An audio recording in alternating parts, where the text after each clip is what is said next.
Okay, here we go to the other results, other important results, which are the results of Cauchy and Lagrange. And from here, we will be able to go back to integration. So now, this is the theorem I want to prove is due to Louis-Augustin Cauchy theorem. We are in the 19th century, so we are between the 18th and 19th century, but more 19th. Cauchy. In this theorem, we have two functions. We deal with two functions, f and g, defined on a closed and bounded interval, and both are continuous on the interval AB and differentiable on the interval AB open.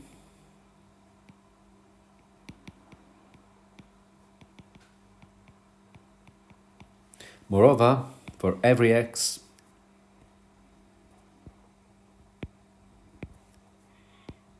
in AB open, we have g prime of x different from 0.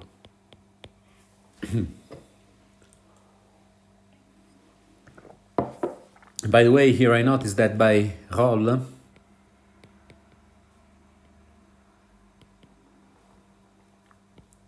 this means that g of A is different from g of B, because otherwise, if g of A is equal to g of B, g really falls into the scope of the Rolle theorem, and then there must be a point where the derivative, an internal point where the derivative is equal to 0. Then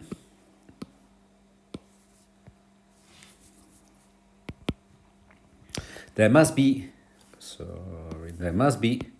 a point C in AB open such that the ratio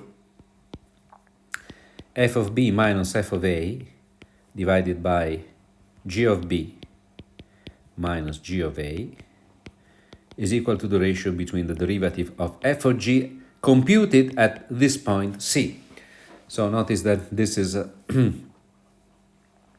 a sort of the ratio of the increments of the two functions f and g, and there is a point in which the ratio of the derivative equals the ratio of the increments. This is not an incremental ratio because here we have two different functions, f and g.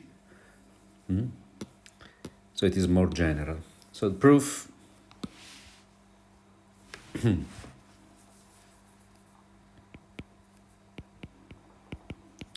so it is a proof can be made by using a trick.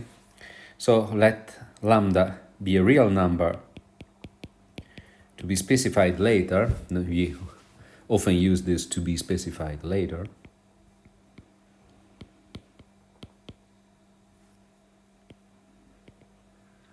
Then we define the function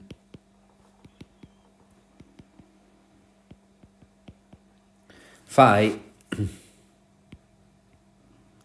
from AB to R.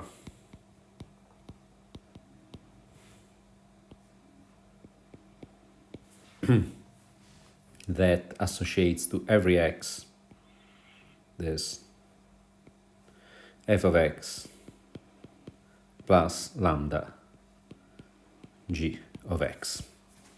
Okay? Now our aim is to apply Rolle theorem to phi. This is what we want to do. The only weapon we have in order to shoot towards the result is Rolle theorem.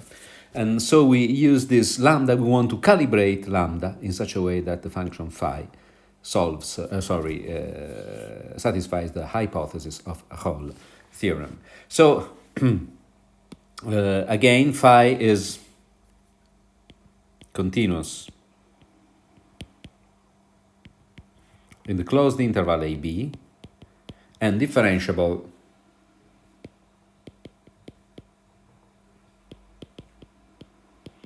in the open interval AB. This is due to the algebra of continuous and of differentiable functions. So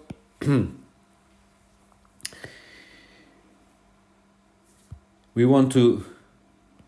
aim at choosing lambda in such a way that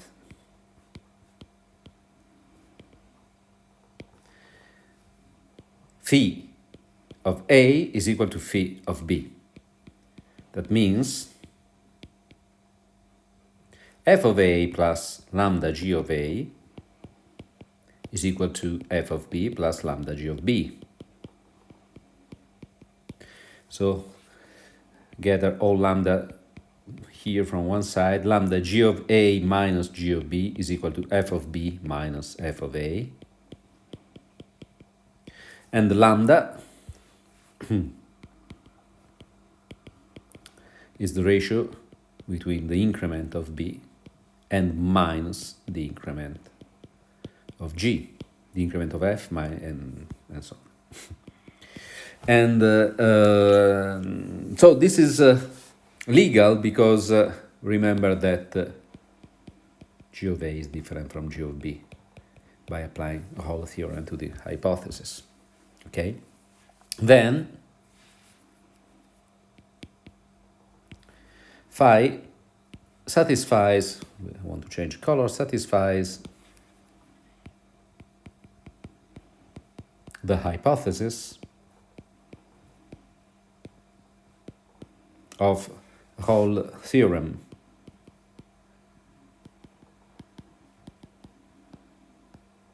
So that there exists a C in AB, open AB, such that 0 is equal to phi prime of C. But phi prime of C is f prime of C plus lambda g prime of C. This means that since by this equality f prime of C plus lambda g prime of C equal to 0, one can compute lambda from here, and here we have that lambda is equal to minus f prime of C divided g prime of C. But lambda, remember, is also this guy here. This is lambda, and this is lambda. Okay, by equaling the two expressions for lambda,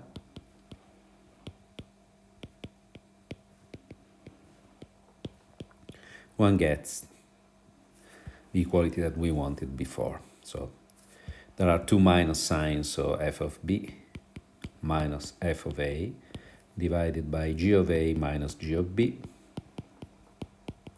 equal f prime of C. Sorry, g of B minus g of A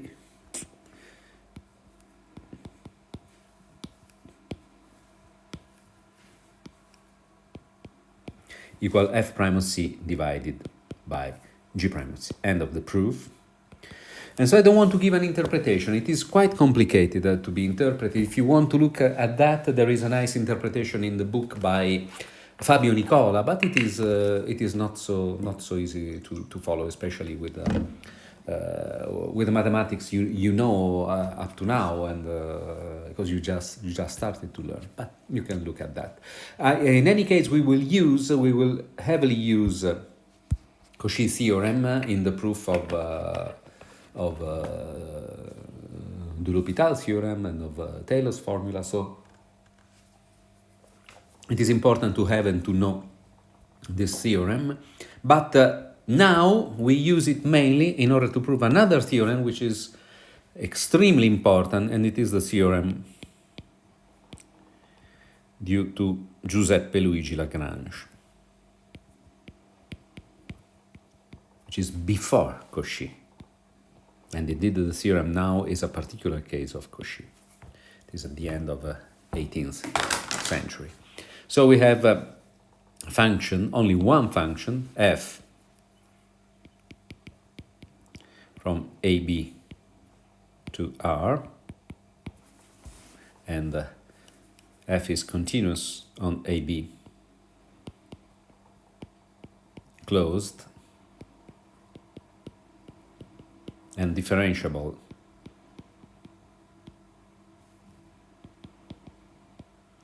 on AB open, and then there exists C in AB such that f of B minus f of A is equal to f prime of C, B, minus A. And C is called a Lagrange point.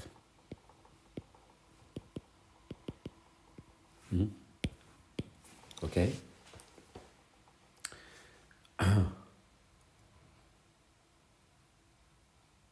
Okay, the proof.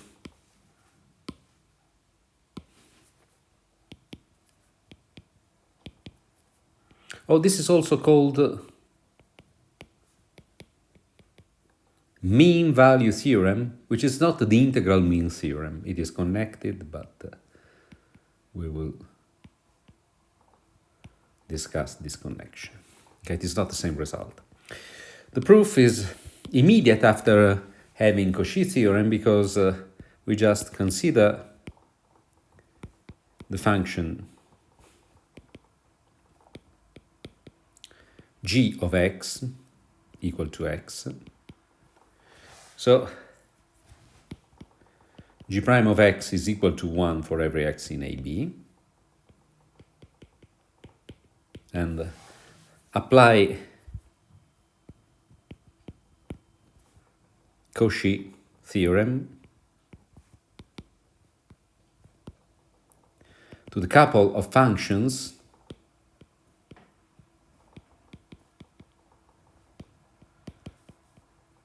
f and g of x is equal to x. Then there exists a C in AB such that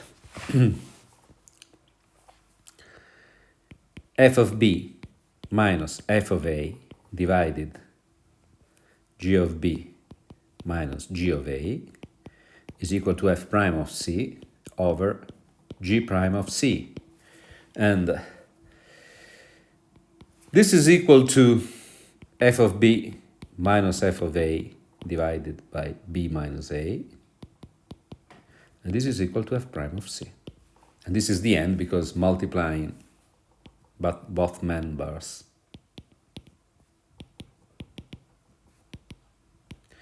both sides of the equality by B minus A, one gets the result. The proof is finished. This is the end, and so there are many applications. The first application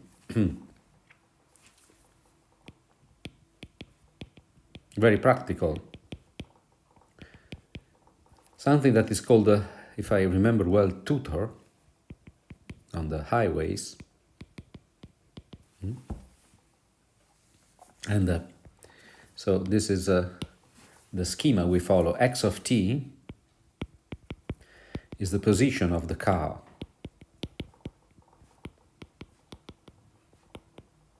at time t.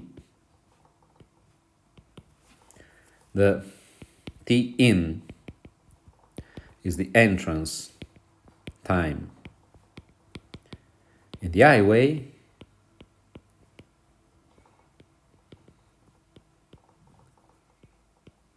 T out is the exit time from the highway.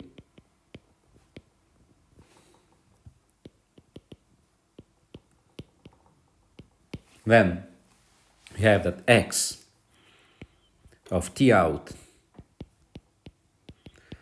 minus x of t in, so the initial position, the final position when you enter the highway and then when you exit, divided by time. This is the average velocity, space divided by time, so the average velocity.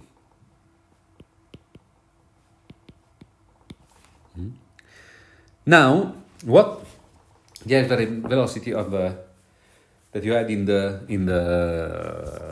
highway. Now, if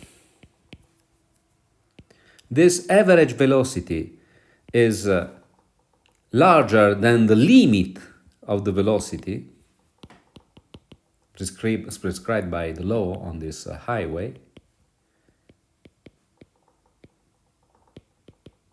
then you get phi.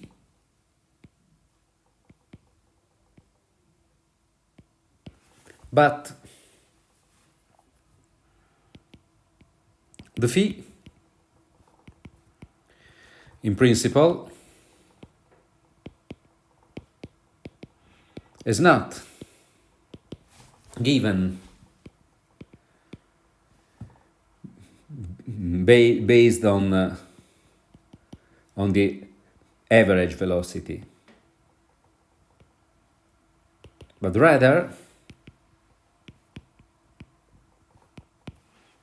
for the instantaneous velocity.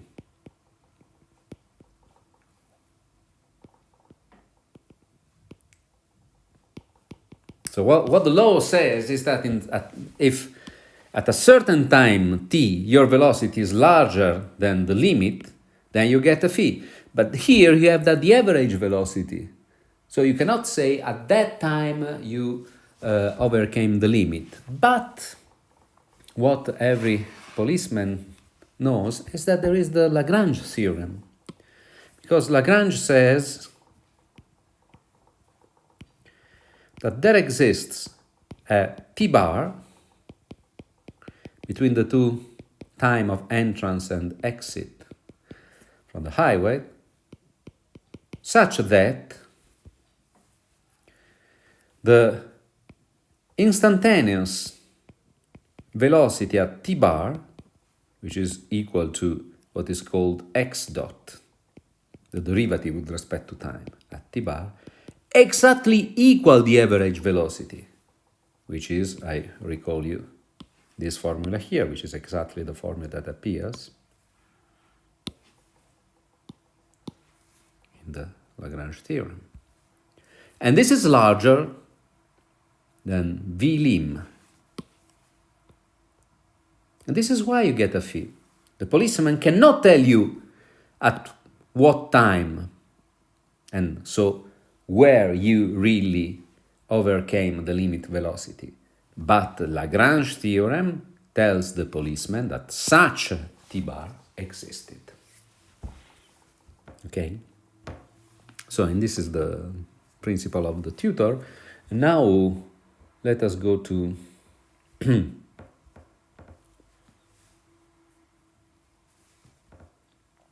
geometric interpretation of Lagrange theorem, which is quite interesting, and I did not give you up to now, but now it's time to give it. Geometric interpretation of Lagrange.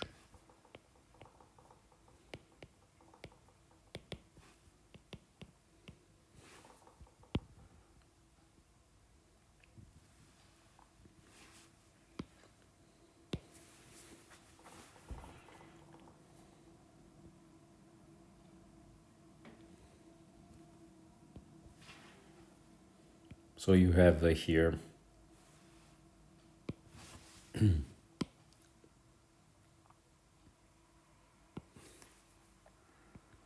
your interval AB, and here is your function, and the incremental ratio is the angular coefficient of this guy here. Okay? This is, if you consider this alpha is the arctangent of what? Of f of b minus f of a divided b minus a. Okay? So Lagrange theorem says that there exists a point here, the function, where, at least one point, where the derivative is equal, well, the derivative is equal to this incremental ratio, which means that the tangent here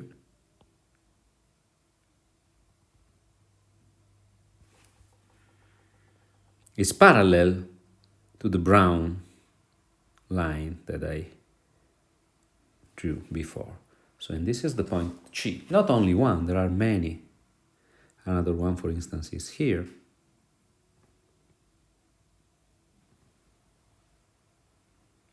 Okay, Lagrange says there are points where the tangent is parallel to the line joining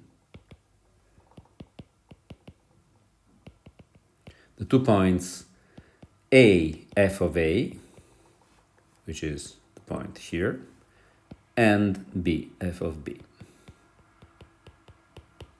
And this is the end of the geometric interpretation. It is not completely the end, because I want to perform a little experiment here with you and take this, and you say copy, and then paste here, but after pasting, rotate it. Rotate it, rotate it, rotate it, rotate it. Okay, this is the correct way. Did you already see this picture? Yes, some minutes ago, because this is sort of rotated. Roll theorem.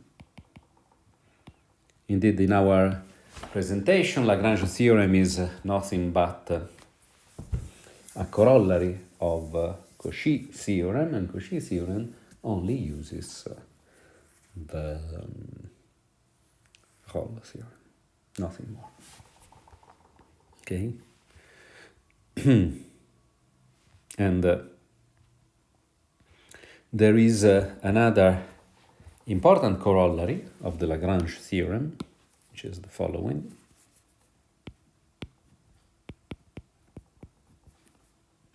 Very, very important. That says f from AB to R is continuous on AB.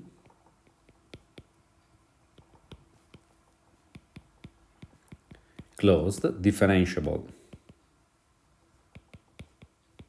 on AB open, and f prime of x is equal to 0 for every x in AB. Then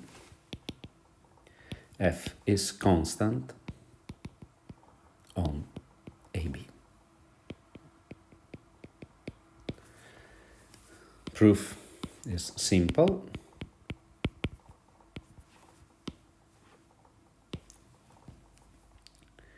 Let x, y be 2 points in AB, for instance with x less than y. Since f satisfy Lagrange hypothesis and we apply Lagrange to f in xy, then we have that there exists a C in xy such that f of y minus f of x is equal to f prime of c, y minus x. But f prime of c is equal to 0 by hypothesis. And so we have finally that fy is equal to f of y is equal to f of x, and since x and y are two arbitrary points, then we have that f is constant in AB.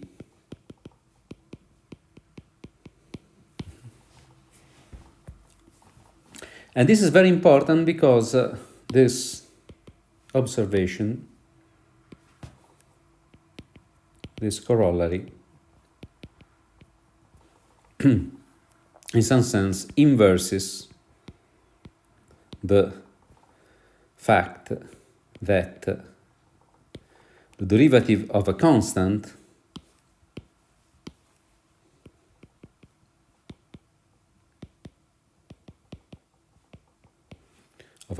function is 0.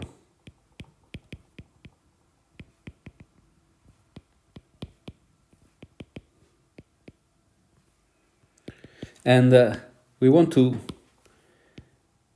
do this remark, however, that says it is true. It is true. So the inverse is true,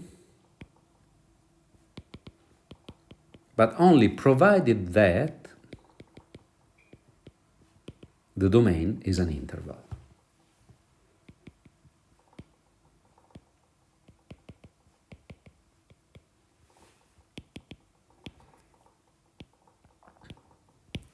For instance,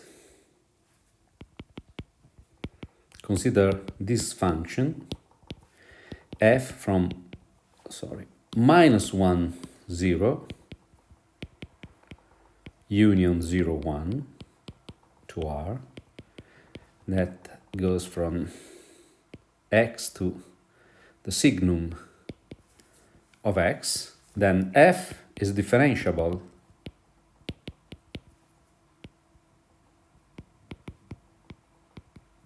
in -1, 0, union 0, 1, f prime of x is equal to 0 for every x, in -1, 0, union 0, 1, but f is not a constant.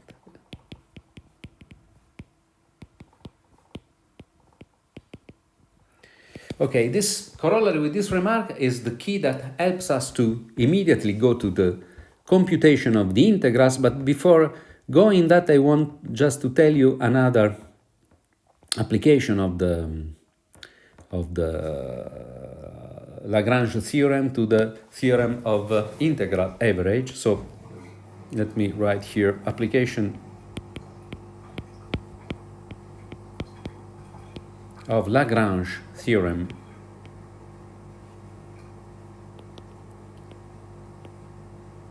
to the theorem of the integral average.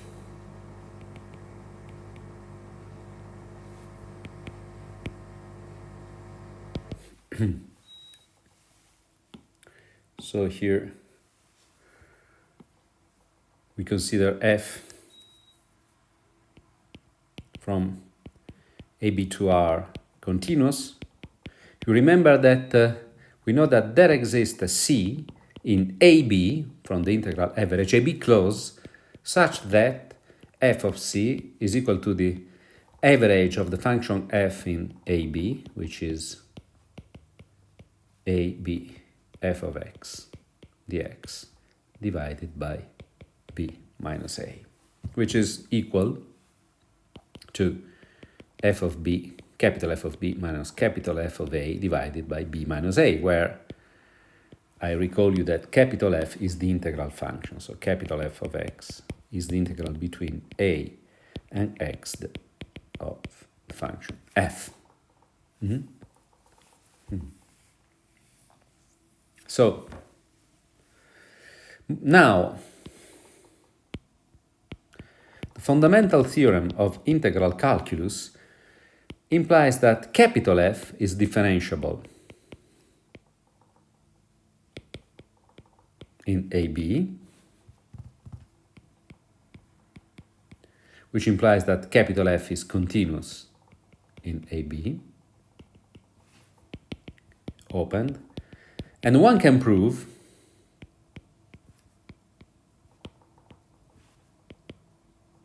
that capital F is continuous also in A and B. Then capital F satisfies Lagrange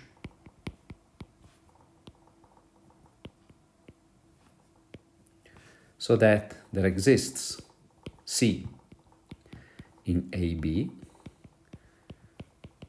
such that the f prime, capital F prime of C, which is f of C, is equal to f of B minus f of A divided by B minus A, which is mu f AB. So what is the new fact? What did we discover? What is the knowledge we added using Lagrange theorem to our previous knowledge of the integral average theorem? It is the fact that this C here is in AB open, which is more information than AB closed. Okay? Because we can restrict our scope to the internal part of the interval and we will find such a C. So now we know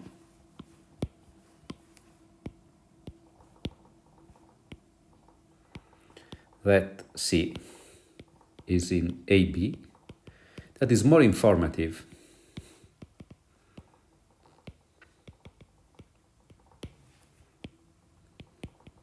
than C in AB closed. Okay, and now stop for now with derivatives and we go back to integrals, but in the